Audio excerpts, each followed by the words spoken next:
When I was a kid, I was playing with my dad at a park. Suddenly, I tripped over a rock and fell down. As I hit the ground, a piece of broken glass pierced into my foot. It hurt so much that I couldn't help but cry a lot. The glass was quite big and went deep into my skin, making me bleed a lot. My dad, seeing me in pain, got really worried. He carefully pulled out the glass from my leg and then hurried me to the nearest hospital. I kept crying from the pain all the way to the hospital.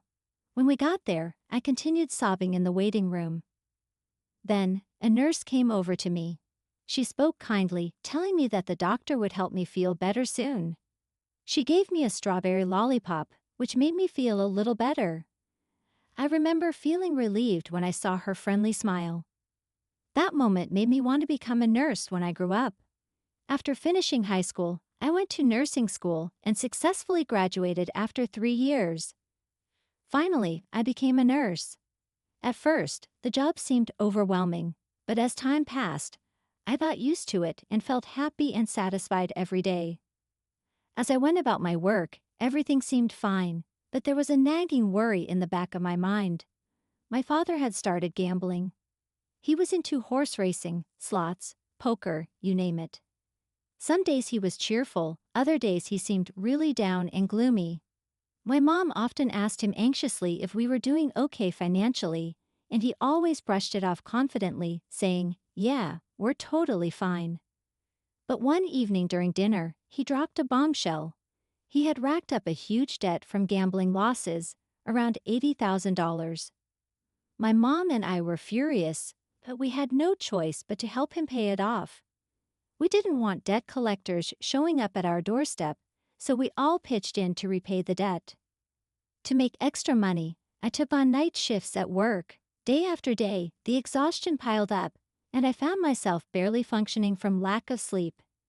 Then one day after a night shift, something unexpected happened on the bus ride home. Sitting in front of me was an old man, accompanied by what seemed to be his son. Suddenly, the old man complained of a headache and then collapsed, unconscious. The son panicked, trying to support his father as best as he could. I immediately sprang into action, shouting for the driver to stop and calling 911. Given the symptoms, I suspected it might be a stroke, so I quickly organized the passengers to clear a back seat for the old man. I instructed the son to keep his father's head level and let him rest quietly until help arrived. After the ambulance took the old man and his son away, I hoped for the best, watching them drive off through the car window. 6 months passed since that incident. One day my colleague Michelle asked if I was free that evening. Since I didn't have a night shift, I said yes.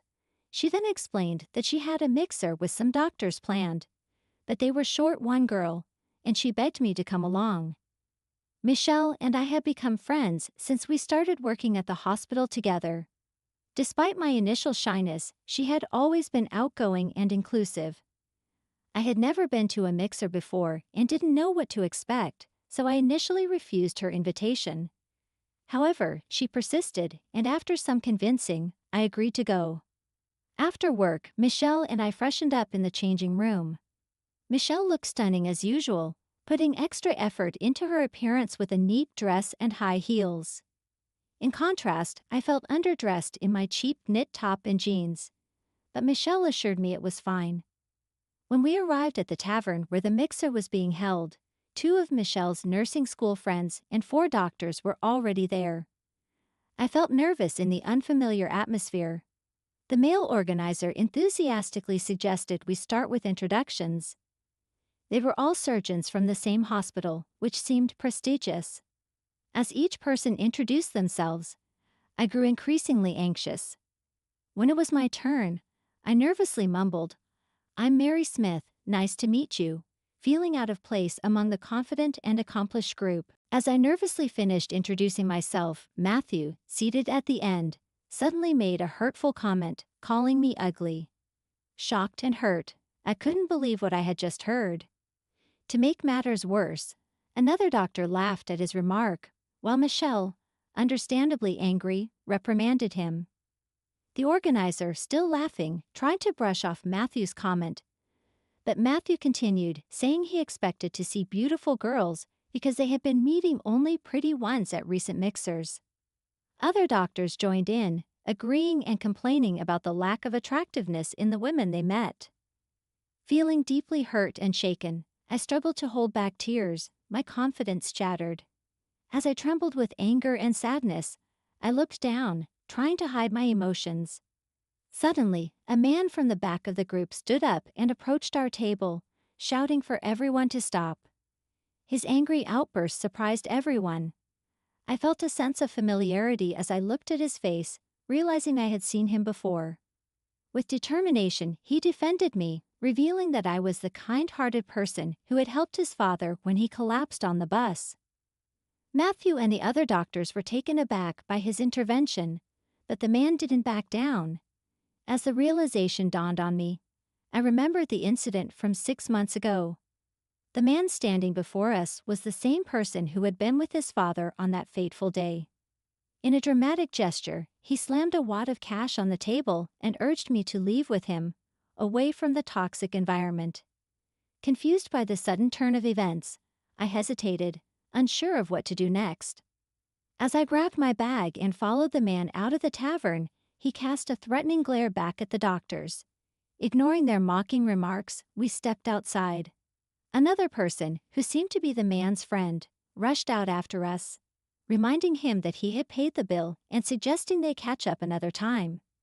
The man apologized for the confusion and his friend headed back inside. Feeling grateful for his intervention, I thanked him sincerely for his help. He explained that he had only attended the mixer to balance out the numbers and had not anticipated the unpleasant behavior of the others. He had recognized me from the incident 6 months ago when I had helped his father. Curious about his father's well-being, I asked how he was doing now. He expressed his gratitude, explaining that his father had improved significantly thanks to my assistance. He admitted that he had been too flustered that day to even ask for my name, but he had wanted to thank me ever since. After introducing myself as Mary, he handed me his business card, revealing that he was Douglas Thompson, the CEO of Space Corporation. Surprised by his status, I commented on his impressive position, but he humbly downplayed it.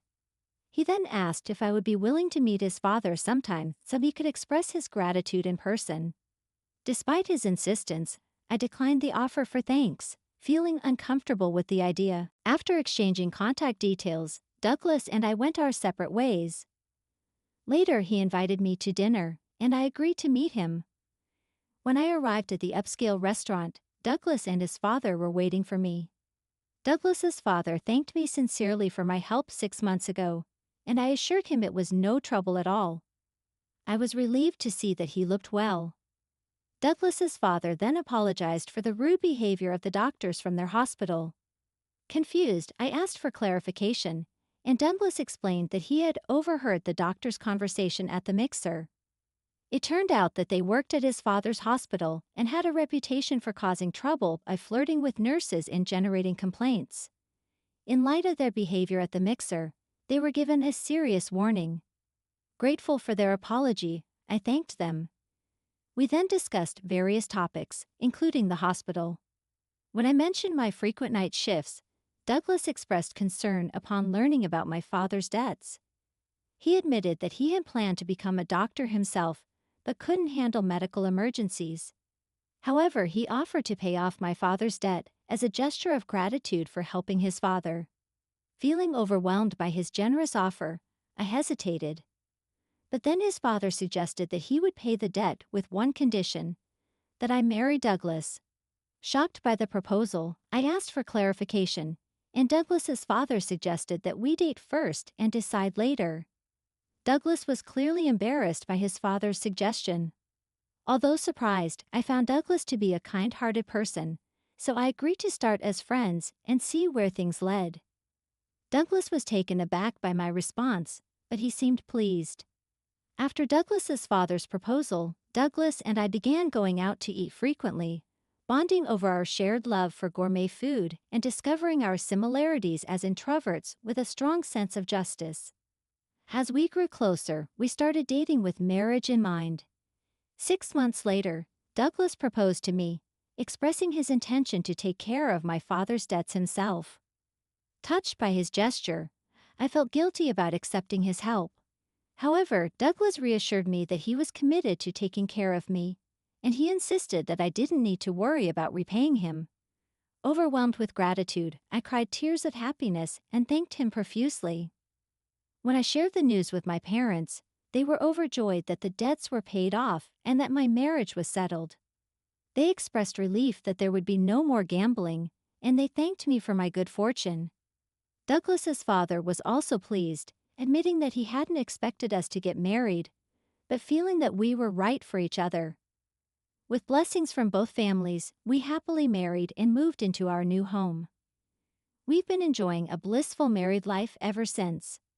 Meanwhile, the doctors from the mixer continued to display defiance towards authority, which eventually led to Douglas's father firing them. I believed it was well-deserved considering their behavior. Today, I continue to work hard as a nurse, feeling fulfilled in my role of helping others. My job is my calling, and I'm dedicated to making a difference in as many lives as possible. For my beloved family, I'll keep working hard and striving for excellence in my career.